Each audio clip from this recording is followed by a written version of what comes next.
Hey, welcome back. You're listening to the show all about small business jobs and entrepreneurship. And as promised, I am absolutely thrilled to be joined by Tim Fitzpatrick, who is an entrepreneur, a business owner with expertise in marketing and business growth, with 20 plus years of entrepreneurial experience, with a passion for developing and growing businesses. And that passion, I know it served him well in operating and managing a wholesale distribution company he co-owned for 9 years. It grew an average of 60% a year before being acquired in 2005. So Tim knows a thing or two. Tim, welcome to the show.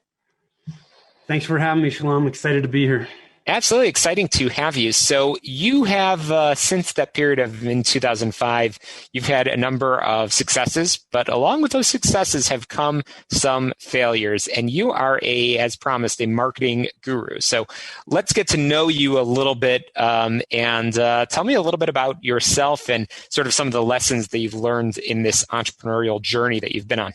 Yeah, absolutely. It's the entrepreneurial journey is not a straight path, as most of us know. It's a winding road. So after I got out of the wholesale distribution business, I transitioned into real estate. I was in residential real estate for a while. And I went from a high in distribution to a low in real estate. It was not my thing. It's a great industry for some. For me, it was not a good fit. But the one thing that I really took away from it was I was always putting myself outside of my comfort zone. I was always just in that water where I had to tread. I couldn't stand up in the water, and that really helped expand my comfort zone and get me used to being outside of my comfort zone. And when I decided to get out of it, I decided to transition into real estate, and that's what I'm doing now. But we all have successes, we all have failures, and we learn from both. So absolutely. And one of the things that I found very, very interesting is that you seem to be very focused. And I know you talk about this. You've been on many shows, on many podcasts, and you've talked about having a plan. And you start every day knowing your focus of marketing today so you can get the best return on investment. And I know that it's not a simple science. I'm sure it evolves over time. But tell us what making a plan, perhaps today, has meant for you. Absolutely. It's so a planning, whether it's from a marketing standpoint or any other planning that you may be doing within your business, plans keep you focused on exactly what you need to do, and they help eliminate distraction. So one of the things that we find so many businesses struggling with, Shalom, when it comes to marketing is they're just battling information overload. There's so many different marketing channels now. We're being bombarded with information each and every day. Oh, you need to be on TikTok, or you need to be on, now it's Clubhouse, and when you don't have a plan, it is so easy to just get distracted by those shiny objects. But when you have a plan in place, it keeps you focused because you know exactly what you need to be doing right now. That doesn't mean that you're not going to look at TikTok or Clubhouse or whatever it may be. You're just not going to do it right now because it's not in your plan. And so that's kind of where I find the biggest help from a planning perspective. And I know that a lot of that plan sort of is derived from knowing your target market, knowing who you are going after and who you want to talk to. So in your case, how did you identify your target market? And I'm sure, again, it's not always the same answer. I'm sure it evolves over time. But how does some of our listeners that might be tuning in develop that very strategic focus in knowing who they want to talk to and how to talk to them?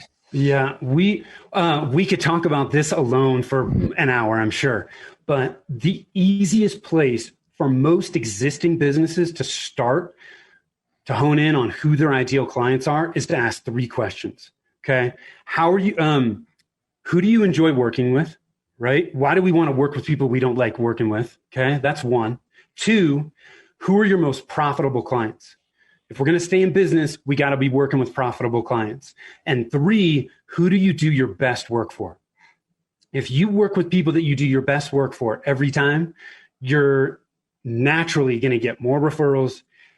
Those people are going to want to do referral, continue to work with you, right? So start with those 3 questions, and the group of existing or past customers that fall into that group that you can answer positively to each of those 3 questions, that's where you need to start looking for your ideal clients. I love it. And again, I'm chatting with Tim Fitzpatrick, who is the president of Rialto Marketing and an all-around entrepreneur. So he puts his lessons into practice each and every day, both for himself as well as for his customers. So Tim, zooming out for a moment, marketing is pretty overwhelming, isn't it? I mean, it's stressful, and I'm not telling our listeners not to be stressed and not to be overwhelmed with marketing, but there is, again, a method to having an organized approach and a strategy to it. So if you don't mind, let's talk about some of your failures. It's fun to talk about successes. Let's talk about some of your failures and where your method came from and how it's developed, because it's usually in those times of stress that you really learn some great experiences that have now allowed you to put it in place for your customers, friends, and family. Yeah, absolutely. So when I first started Rialto Marketing, we were solely focused on mobile applications. So we were doing mobile apps for small businesses, but a lot of our business was in the K-12 education space. I had a partner, we were starting to gain traction, and about 2.5, 3 years in, there were changes in publishing guidelines that virtually almost shut down a lot of app providers overnight with Apple. So Apple said, "Hey, we're not going to approve apps that are built on these specific platforms." And it just got me to a place where I was like, "Oh my God, my business is heavily dependent on the policies of Apple and Google as an app provider, and I'm very vulnerable here." And I shifted gears at that point. My partner that I was working with, it wasn't working out. He had too many hands and too many different things. We decided to part ways, and so at the same time, I had a partner that left. I was having to shift my business in an entirely new direction. And that's when I decided to shift and really offer much more comprehensive marketing services for small businesses so that we could be an outsourced marketing partner for them. And so I don't know if I'd say that was necessarily a failure. It was a huge turn in the road. But I had the target market I initially started working with, I didn't want to work with anymore. Right. And that goes back to what you talked about before, where you said, these things change, right? Our businesses are constantly evolving, and our marketing needs to be able to adapt and evolve with it. And so you're never done with marketing. It's not a set it and forget it. It's not like what was the rotisserie thing where you stick it in the oven and it was like set it and forget it and you don't have to worry about it. Your marketing's not like that. So you gotta just roll with it. You gotta look at what changes are happening. What are you doing that's working, and make those course corrections along the way, because it's the small course corrections that are going to make all the difference in the world.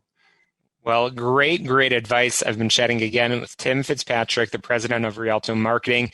And Tim, very briefly, tell us overall how Rialto Marketing, the key services that you're providing, and how people can get a hold of you. Yeah, absolutely. I appreciate that.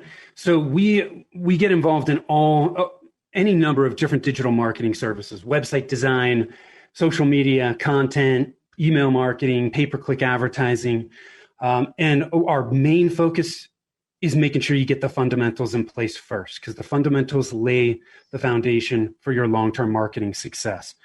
If people like what we've talked about, they want to learn more, they can go to our website at rialtomarketing.com. That's RIALTO marketing.com. Put together some free resources for your listeners too. If they go to /get-down-to-business, there's some free resources there on the marketing fundamentals that'll help them get started. And if they want help, just click on the Get a Free Consult button. Be happy to chat with them. I appreciate that. Tim Fitzpatrick, the president of Rialto Marketing. And as you always say, stop overcomplicating marketing. It shouldn't be difficult. All you need is the right plan. And I know that's what you and your team are all about providing, is from your own experiences, de-stressing marketing and helping to develop that right plan, because we all go into business ultimately to be the subject matter experts in our own area. You don't need to be the expert in everything marketing. That's why you need to speak to professionals like Tim. So Tim, again, thank you for joining us on the air. Appreciate you. Thank you. Absolutely. And we're going to squeeze in a quick break. And when we return, I'll be joined by a returning guest, our friend of the show, Irina Freeman from Chicago's Signature Limo, for all of your transportation needs in Chicago, as well as actually expanding in the Florida markets as well. So excited to have that conversation.